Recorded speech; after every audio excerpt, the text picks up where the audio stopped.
चिट्ठी। डाकिये ने दरवाजे पर दस्तक दी तो नन्हो सहुआइन ने दाल की बटली पर यों कलछी मारी जैसे सारा कसूर बटुली का ही है। हल्दी से रंगे हाथ में कलछी पकड़े वे रसोई से बाहर आई और गुस्से के मारे जली भुनी दो का एक डग मारती ड्योढ़ी के पास पहुंची। कौन है रे? सहुआइन ने एक हाथ में कलछी पकड़े दूसरे से सांकल उतारकर दरवाजे में झांका तो डाकिये को देखकर धक से पीछे हटी और पल्लू से हल्दी का दाग बचाते एक हाथ का घूंघट खींचकर दरवाजे की आड़ में छिपकली की तरह सिमट गई। अपने की चिट्ठी कहां से आएगी मुंशी जी? पता ठिकाना ठीक से उचार लो, भूल चूक हो गई होएगी। वे धीरे से फुसफुसाई। पहले तो केवल उनकी कनगुरियां दिख रही थीं जो आशंका और घबराहट के कारण छिपकली की पूंछ की तरह ऐंठ रही थी। नहीं जी, कलकत्ते से किसी रामसुभग साहू ने भेजी है, पता ठिकाना में कोई गलती नहीं। रामसु। अधकही बात को एक घूंट में पीकर सहुआइन यों देखने लगी जैसे पानी का धक्का लग गया हो। केनगुरिया का सिरा पल्ले में निश्चेष्ट कील की तरह अड़ गया था। अपने की ही है मुंशी जी। मुंशी जी ने चिट्ठी आगे बढ़ाई। कनघुरिया फिर हिली। पतंगे की तरह फड़फड़ाती चिट्ठी को पंजे में दबोचकर नन्हो सहुआइन पीछे हटी और दरवाजे को झटके से भेड़ लिया। आंगन के कोने में पानी रखने के चबूतरे के पास खड़ी होकर उन्होंने चिट्ठी को पढ़ा। रामसुभग आ रहा है, लिखा था चिट्ठी में। केवल 3 सत्र की इबारत थी पूरी, पर नन्हों के लिए उसके एक एक अक्षर को उचारने में पहाड़ सा समय लग गया। जैसे चबूतरे के पास कलसी के नीचे पानी गिरने से जमीन नम हो गई थी। जौ के बीज गिरे थे जाने कब, इकट्ठे एक में सटे हुए उजले हरे आंखुएं फूटे थे। नन्हो सहुआइन एक तक उन्हें देखती रहीं, बड़ी देर तक। 5 साल का समय कुछ कम तो नहीं होता। लंबे लंबे 5 साल, पूरे 5 साल के बाद आज रामसुभग को भौजी की याद आई है। 5 साल में उसने एक बार भी कुशल मंगल का हाल नहीं दिया। एक बार भी नहीं पूछा कि भौजी जीती है या मर गई। जब अपना ही नहीं रहा हालचाल लेने वाला तो दूसरा कौन पूछता है किसे। नन्हो सहुआइन ने चारपाई के पास से माची खींची और उस पर बैठ गई। हल्दी सनी अंगुलियों के निशान कार्ड पर उभर आए थे जैसे वह किसी के शादी ब्याह का न्योता था। शादी ब्याह का ख्याल आते ही नन्हो सहुआइन की आंखें चलवे मछली सी चिलक उठीं। जाने कितनी बार सोचा है उन्होंने अपनी शादी के बारे में। कई बार सोचा, इस दुखदायी बात को फिर कभी न सोचूंगी।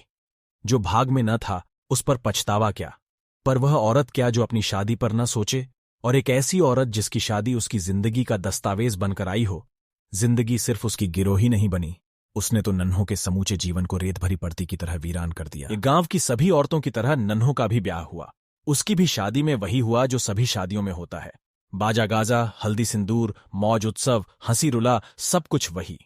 एक बात में जरूर अंतर था कि नन्हों की शादी उसके मायके में नहीं, ससुराल में हुई। इस तरह की शादियां भी कोई नई नहीं है।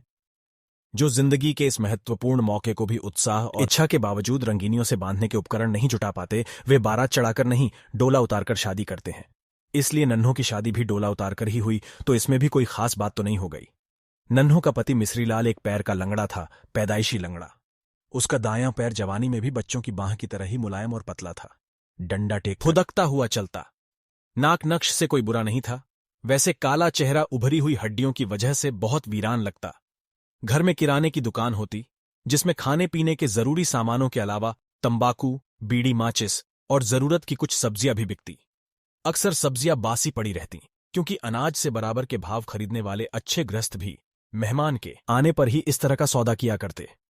मिश्रीलाल की शादी पक्की हुई तो नन्हों का बाप बड़ा खुश था, क्योंकि मिश्रीलाल के नाम पर जो लड़का दिखाया गया वह शक्ल में अच्छा और चाल चलन में काफी शौकीन था।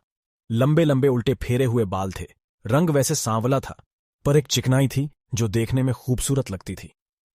इसीलिए लड़के वालों ने जब जोर दिया कि हमें बारात चढ़ा के शादी सहती नहीं, डोला उतारेंगे, तो थोड़ी मीन मेक के बाद नन्हों का बाप भी तैयार हो गया, क्योंकि इसमें उसका भी कम फायदा न था। खर्चे की काफी बचत थी। डोला आया, उसी दिन हल्दी तेल की सारी रस्में बतौर टोटके के पूरी हो गईं और उसी रात को बाजे गाजे के बीच नन्हों की शादी मिश्रीलाल से हो गई। बाजों की आवाजें हमेशा जैसी ही खुशी से भरी थीं। मंडप की मंडियों और चंदोवे में हवा की खुशी भरी हरकतें भी पूर्ववत थीं।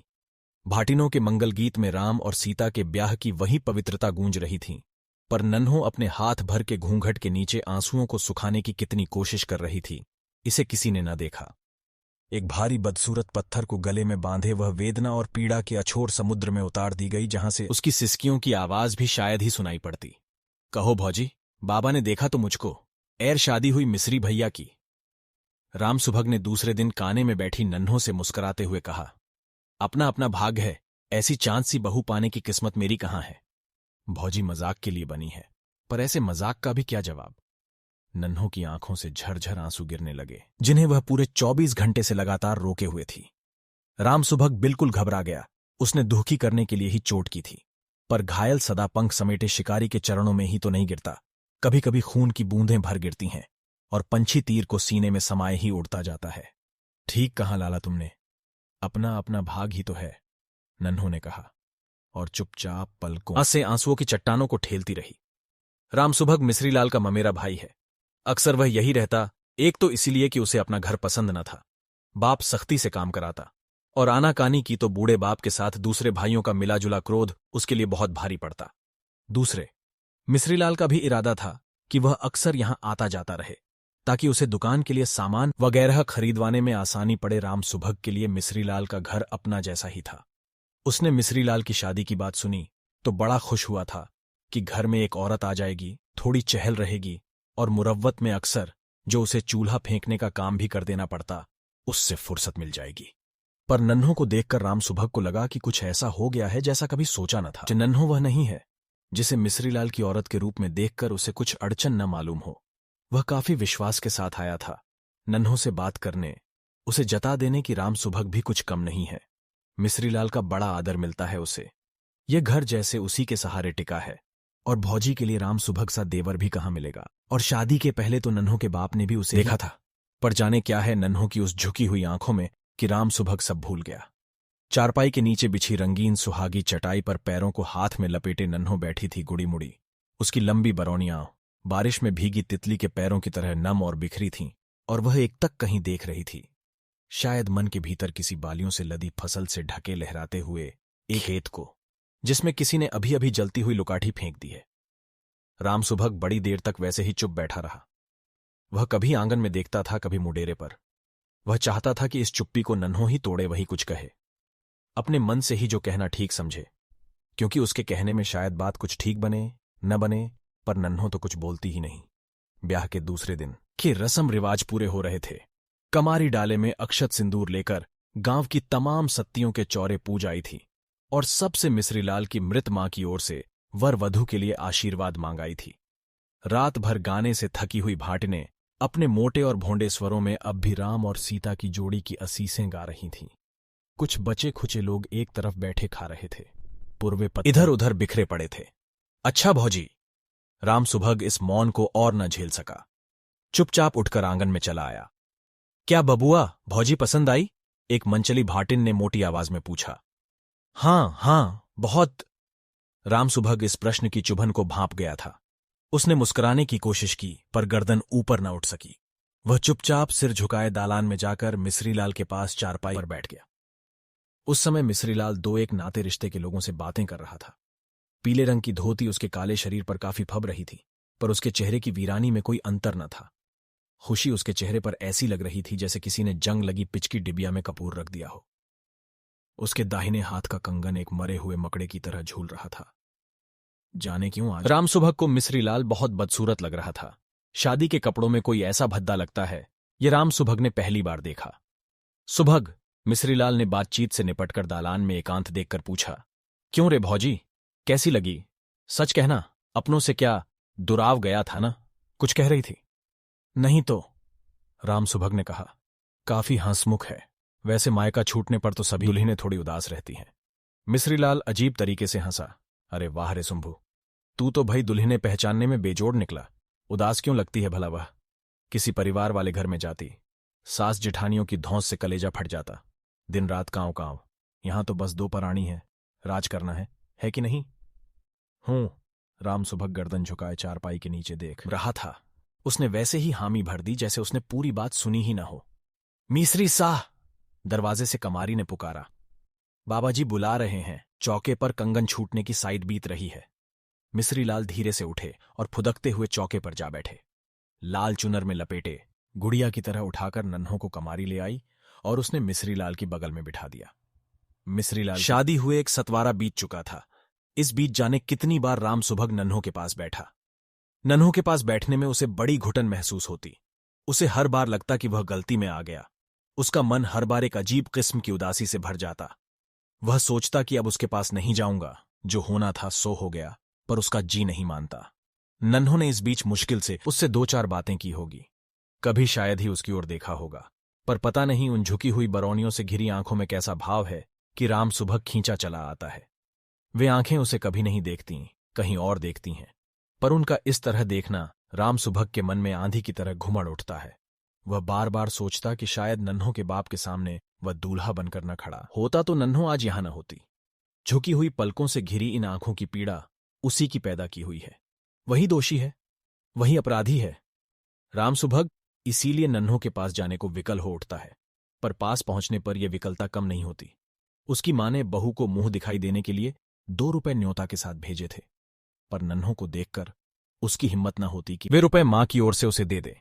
वह बाजार से सिल्क का एक रूमाल भी खरीद लाया, रुपए उसी में बांध लिए, पर रूमाल हमेशा उसकी जेब में पड़ा रहा। वह उसे नन्हों को दे न सका। क्यों लाला, इतने उदास क्यों हो? एक दिन पूछा था नन्हों ने।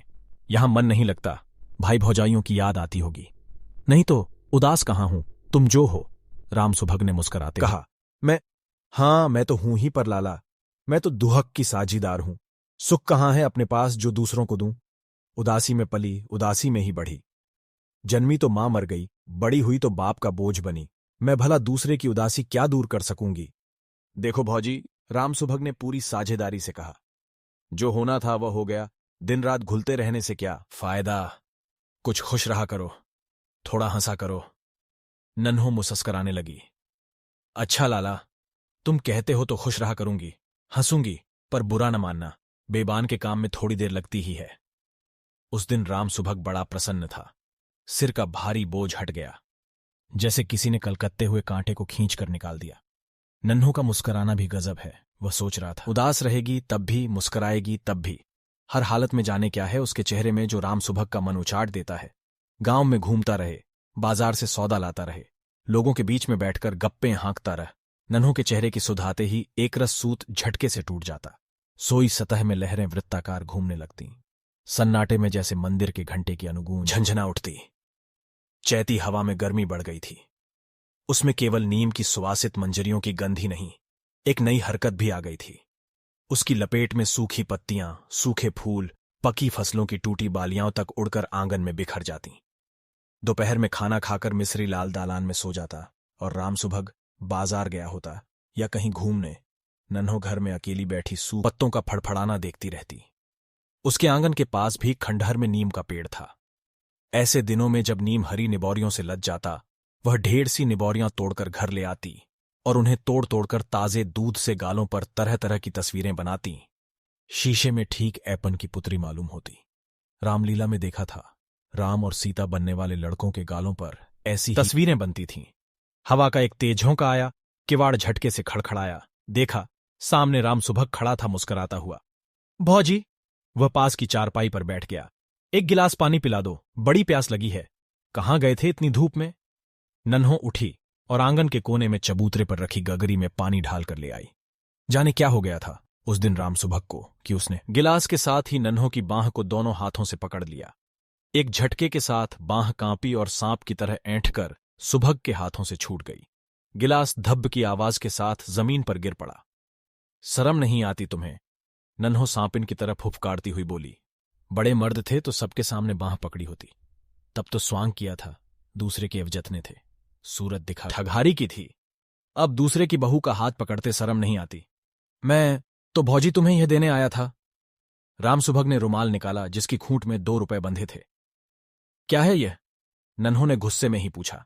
मुंह दिखाई के रुपए हैं, कई बार सोचा देने को, पर दे न सका। उसने रूमाल वही चारपाई पर रख दिया और लड़खड़ाता हुआ बाहर चला गया।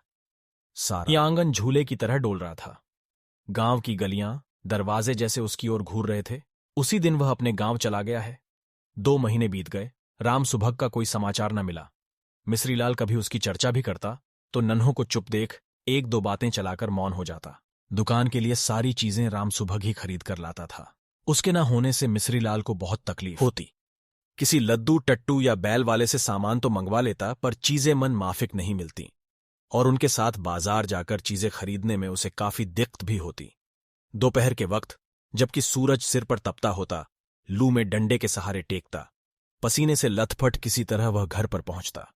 इस तरह की आवाजाही में एक दिन उसे लू लग गई और वह बिस्तर पर गिर पड़ा। नन्हों ने आम के पत्ते पिलाए, हाथों और पैरों में भुने आम की लुगदी भी लगाई, पर ताप कम न हुआ। पीड़ा के मारे वह छटपटाता रहा। नन्हों घर से निकलती न थी, किसी से मदद मांगना भी मुश्किल था। उसने कमारी को बुलाकर राम सुभग के गांव भेजा। कहलाया कि कुछ सोचने विचारने की जरूरत नहीं है, खबर मिलते ही जल्दी से जल्दी चले आवें। 3-4 घड़ी रात गए राम सुभग मिश्रीलाल के दरवाजे पर पहुंचा तो वहां काफी भीड़ थी। भीतर औरतों के रोने की चीत्कार गूंज रही थी। बाहर मिश्रीलाल का शव रखा था। नन्हों विधवा हो चुकी थी। राम सुभग मिश्रीलाल के क्रियाकर्म में लगा रहा। नन्हों से कुछ कहने की उसे फुर्सत ही न मिली। कभी सामने नन्हों दिख भी गई तो उसमें इतना साहस न हुआ कि सांत्वना के 2 शब्द भी कह सके। कांच की चूड़ियां भी किस्मत का अजीब खेल खेला करती हैं। नन्हों जब इन्हें पहनना नहीं चाहती थी तब तो ये जबरदस्ती उसके हाथों में पहनाई गईं, और अब जब वह इन्हें उतारना नहीं चाहती तो लोगों ने जबरदस्ती हाथों से उतरवा दिया। कार परोजन के घर में इतनी फुर्सत ही कहां थी कि नन्हों बैठ जाती। परंतु कब कभी दोपहर में 2-1 घड़ी की फुर्सत मिलती तो वह अपनी उसी सुहागी चटाई पर बैठी हुई चुपचाप आंगन में देखा करती। राम सुभग उसके इस देखने के ढंग से इतना परेशान हो जाता कि काम काज के बीच में भी नन्हों की वे तिरती आंखें उसके हृदय को बेधने लगतीं। आंगन में इधर उधर आने जाने में वह घबराता, कहीं नन्हों पर नजर न पड़ जाए। इसीलिए गांव के दूसरे लोगों को काम सौंपकर वह बाहर के कामों में सुबह से शाम तक जुटा रहता। क्रियाक्रम बीत जाने पर वह घर में कम ही बैठ पाता। अक्सर सौदा सामान खरीदने बाजार निकल जाती थी। खाली रहा तो गांव में किसी के दरवाजे पर बैठा दिन गुजार देता। कई महीने बीत गए। बरसात आई और गई। पानी सूख गया। बादलों का घिरना बंद हो गया। बौछारों से टूटी जर्जर दीवारों के घाव भर गए। नई मिट्टी से सज संवर कर वे पहले जैसी ही प्रसन्न मालूम होती। ऐसा लगता जैसे इन पर कभी बौछार की चोट पड़ी ही न हो, कभी इनके तन पर ठेस लगी ही न हो। उस दिन चमटोली में गादी लगी थी। कार्तिक की पूर्णों को हमेशा यह गादी लगती। बीच चौकी पर सतगुरु की तस्वीर फूल मालाओं में सजाकर रखी हुई थी। अगरबत्तियों के धुएं से चमरौटी की गंदी हवा भी खुशबूदार हो गई थी। कीर्तन मंडली बैठी हुई थी। गांव की औरतें, बूढ़े बच्चे इकट्ठे होकर भजन सुन रहे थे। जो तुम बांधे मोह फांस हम प्रेम बंधन तुम बांधे, अपने छूटन की जतन करहु हम छूटे तुम आराधे। जो तुम गिरिवर तू हम मोरा, जो तुम चंदा हम भय हैं चकोरा। माधव तुम तोरहु तो हम नहीं तोरे, तुम सों तो और कवन सो जो रही। काफी देर तक कीर्तन चलता रहा। नन्हों लौटी तो उसके मन में रैदास के गीत की पंक्तियां बार बार गूंजती रहीं। जो तुम तोरो तो हम नहीं तो रहीं, वह धीरे धीरे गुनगुना रही थी। दालान का दरवाजा राम सुभग ने बंद कर रखा था। सांकल खटखटाई तो उसने आकर दरवाजा खोला। इतनी रात को इस तरह तुम्हारा गली घूमना ठीक नहीं है भौजी। जाने कहां का साहस आ गया था उसे। राम सुभग दरवाजा बंद करते हुए बोला। हूं। नन्हों ने और कुछ न कहा। मैं तुम्हीं से कह रहा हूं। नन्हों एक झटके के साथ घूमी। राम सुभग के चेहरे पर उसकी आंखें इस तरह टिकी थी मानो बेध कर भीतर घुस जाएंगी। इतनी कलक होती है तो पहले ही ब्याह कर लिया होता। इस तरह डांट रहे हो लाला, जैसे मैं तुम्हारी जोरू हूं। खबरदार, फिर कभी आंख दिखाई तो। राम सुभग माथा पकड़कर बैठ गया। गुस्से और ग्लानि के मारे उसका सारा बदन जल रहा था। पर रहा हूं। नन्हों एक झटके के साथ घूमी। राम सुभग के चेहरे पर उसकी आंखें इस तरह टिकी थी मानो बेध कर भीतर घुस जाएंगी। इतनी कलक होती है तो पहले ही ब्याह कर लिया होता। इस तरह डांट रहे हो लाला, जैसे मैं तुम्हारी जोरू हूं। खबरदार, फिर कभी आंख दिखाई तो। राम सुभग माथा पकड़कर बैठ गया। गुस्से और ग्लानि के मारे उसका सारा बदन जल रहा था। मुंह से एक शब्द भी न निकला। उसने चादर खींचकर मुंह ढक लिया और भीतर ही भीतर उफनता उबलता रहा। और तब से 5 बरस बीत गए। आज पहली बार राम सुभग की चिट्ठी आई है कि वह कलकत्ते से गांव आ रहा है। ये 5 बरस जाने नन्हों ने कैसे बिताए हैं। राम सुभग उसी रात को लापता हो गया। रोते रोते नन्हों की आंखें सूज गईं। मेरा कोई न होगा, मैं अकेली रहने के लिए ही जन्मी हूं। वह अपने को धिक्कारती, कलपती। कभी मन पूछता, पर इसमें मेरी क्या गलती थी। मैं तो गादी देखने भर चली गई थी। कौन नहीं गई थी वहां। मैंने क्या कर दिया था ऐसा। हां, गलती जरूर थी। मैं विधवा हूं। उत्सव तमाशा मेरे लिए नहीं है। बबुआ नहीं है क्या। दूसरे दिन शाम को कमारी ने पूछा था। देखो दुल्हन, मेरी बात मानो, सुभग से ब्याह कर लो। तुम्हारी जात में यह मना भी नहीं है। कब तक ऐसे रहोगी। चुप रह। नन्हों ने उसे बरज दिया था। दूसरे ही क्षण वह शर्म से गड़ गई थी। जाने क्यों लोग मन के छुपे राज को भांप लेते हैं। जिसे जितना छिपाओ उसे उतनी ही जल्दी लोग खींचकर सामने कर देते हैं। चुप तो रहूंगी दुल्हन, पर पछताओगी, ऐसा दूल्हा हाथ ना आएगा। वह जिंदगी भर तुम्हारे लिए कुंवारा नहीं बैठा रहेगा। ऐसा मौका हमेशा नहीं आता। तुम्हारे बाबूजी ने तो उसी को देखा था। मिश्रीलाल से तो ब्याह धोखे से हुआ। मैं कहती हूं चुप कर। नन्हों की आंखें डबडबा आईं। मेरी जिनगानी में धोखा ही लिखा है तो उसे कौन मेट सकता है। कमारी सक पकाकर चुप हो गई। आंसुओं की धार संभालना उसके वश के बाहर था। वह चुपचाप दरवाजा भेड़ कर चली। नन्हो चाची, नन्हो चाच। दुकान से कोई लड़का चीख रहा था। नन्हो माची पर से उठी और दुकान की ओर लपक कर चली। क्या है रे, क्यों चीख रहा है ऐसे? यह देखो किसना बेर लेकर भाग रहा है, जन्नू ने हकलाते हुए कहा। वह ललचाई आंखों से लाल लाल बेरों से भरी टोकरी को देख रहा था। अच्छा, भाग रहा है तो भागने दे। तू भी ले और भाग यहां से। हल्ला मचाओ यहां। लड़के जेबों में बेर भर खिलखिलाते हुए बाहर चले गए। नन्हों ने दरवाजा बंद कर लिया और रसोई में चली गई। कलकत्ते की गाड़ी शाम 7 बजे के करीब आती थी। नन्हों आंगन में चारपाई डाले लेटी थी। झिलंगी चारपाई थी, मूंज की। पैरों में रेशों की चुभन अजीब लगती। हवा पहले जैसी सर्द न थी। हल्की गर्मी गुलाबी रंग की तरह हर झकोरे में समाई हुई थी। नन्हों के खुले हुए काले बाल सिरहाने की पाटी से जमीन तक लटके हुए थे। वह चुपचाप नीले आसमान के तारों को देख रही थी। आंगन की पूर्वी दीवार की आड़ से शायद चांद निकल रहा होगा, क्योंकि उजला उजला ढेर सा प्रकाश मुंडेरे की छाजन पर मिट्टी की पटरियों से टकराकर चमक रहा था। सांकल खड़की। भौजी। सुबह 5 साल के बाद लौटा था। नन्हों ने दरवाजा खोला। सुबह था सामने। अंधेरे में वह उसे देखती रही। आ जाओ। पंखुड़ियों के चिटकने जैसी आवाज सन्नाटे में उभर कर खो गई। दोनों बिल्कुल खामोश थे। राम सुभग आंगन की चारपाई पर आकर बैठ गया। एक अजीब सन्नाटा दोनों को घेर कर बैठ गया था। खा पीकर राम सुभग जब सोने के लिए अपनी चारपाई पर गया तो माची खींचकर नन्हों उसके पास ही बैठ गई। क्यों बाबू, बहुत दिनों के बाद सुध ली? नन्हों ने ही बात शुरू की। बहुत दुबले हो गए हो, बीमार तो नहीं थे? नहीं तो, राम सुभग बोला। 5 साल तक तो भुलाने की कोशिश करता रहा भौजी, पर भूलता नहीं। मैंने कई बार सोचा कि चलकर तुमसे माफी मांग लें, पर हिम्मत ना हुई। अब कि मैंने तय किया कि जो कहना है कह ही जाऊं। मैंने अनजाने में गलती कर दी भौजी। मैं नहीं जानता था कि मेरी तनिक सी गलती इतना फल देगी। मैंने जो कुछ किया मिस्री भैया की खुशी के लिए ही, पर कसूर तो है ही, चाहे वह जैसे भी मन से हो। राम सुभग ने जमीन पर देखते हुए कहा। मेरे कसूर को तुम ही माफ कर सकती हो? कसूर कैसा लाला? तुम जिसे कसूर कहते हो वह मेरे भाग्य का फल था। तुम समझते हो कि बाबूजी को कुछ नहीं मालूम था। मालूम तो उन्हें तभी हो गया जब डोला भेजने की बात हुई। बिगड़ने वाली बात को सभी पहले से जान लेते हैं बाबू। जिनके पास बल है उसे नहीं होने देते। जो कमजोर हैं उसे धोखा कहकर छिपाते हैं। बाबू को सब मालूम हो गया था। पर अच्छे घर के लिए जो चाहिए वह बाबू कहां से लाते? इसमें तुम तो एक बहाना बन गए। तुम्हारा क्या कसूर है इसमें? नन्हों ने आंचल से आंखें पोंछ ली। राम सुभग बेवकूफ की तरह आंखें फाड़कर अंधेरे में नन्हों को देखता रहा। अच्छा बाबू, थके हो? सवेरे फिर बातें कर लूंगी। नन्हों उठकर अपने घर में चली गई। राम सुभग 3 दिन तक रहा। 3 दिनों में शायद ही वह 2-1 बार गांव में घूमने गया। दिन रात नन्हों से बातें करना ही उसका काम था। दुनिया भर की बातें, कलकत्ते की, बाप की, मां की, भाइयों और भौजाइयों की। नन्हों राम सुभग को एकदम बदली हुई लगती। उसकी आंखों में अब पहले जैसी तीखी चमक नहीं थी। उसके स्थान पर ममता और स्नेह का जल भरा था। अब वह एक तक सुनसान कोने को नहीं देखती थी, पर बरौनियों में नमी अब भी पहले जैसी ही थी। नन्हों को इस नए रूप में देखकर सुभग का मन नई आशा से भरने लगा। तो क्या यह सब हो जाएगा? क्या भाग्य की गणना फिर सही हो जाएगी? पर नन्हों से कुछ कह पाना उसके लिए सदा ही कठिन रहा है। वह आज भी पिछली 2 घटनाओं को भूला नहीं था, पर नन्हों भी तो ऐसी पहले न थी। आज नन्हों को फिर पुरानी बातें याद आ रही हैं। रैदास के गीत की वह पंक्ति न जाने फिर क्यों बार बार याद आने लगी है। जो तुम तोड़ो तो हम नहीं तोड़ें, तुम सो तोड़ कवन सो जो रहे। वह खुश है, प्रसन्न है, पर राम सुभग को चैन नहीं। शायद चलने की बात करूं तो वह कुछ खुल के कहेगी। इसी आशा से उस दिन सुबह ही सुभग ने कहा, भौजी अब मैं गांव जाऊंगा, आज रात वाली गाड़ी से। क्यों बाबू, मन नहीं लग रहा है? मन तो लग रहा है, पर अच्छा ठीक है। राम सुभग इस उत्तर से कुछ समझ न सका। वह मन मारे अपने कमरे में बैठा रहा। शायद चलते वक्त कुछ कहे, शायद फिर लौट आने के लिए आग्रह करे।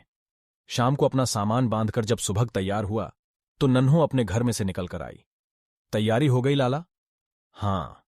नन्हों ने आंचल से हाथ निकाला और राम सुभग की ओर हाथ बढ़ाकर कहा, यह तुम्हारा रूमाल है लाला। राम सुभग काठ की तरह निश्चेष्ट हो गया। पर इसे तो मैंने मुंह दिखाई में दे दिया था भाभी। बाबू ने तुम्हारा मुंह देखकर मुझे अनदेखी सुहाग सौंपा था। तुम्हारी माँ ने उसी के अमर रहने के लिए रुपए दिए थे आशीर्वाद में। बड़ों ने जो दिया उसे मैंने माथे पर ले लिया।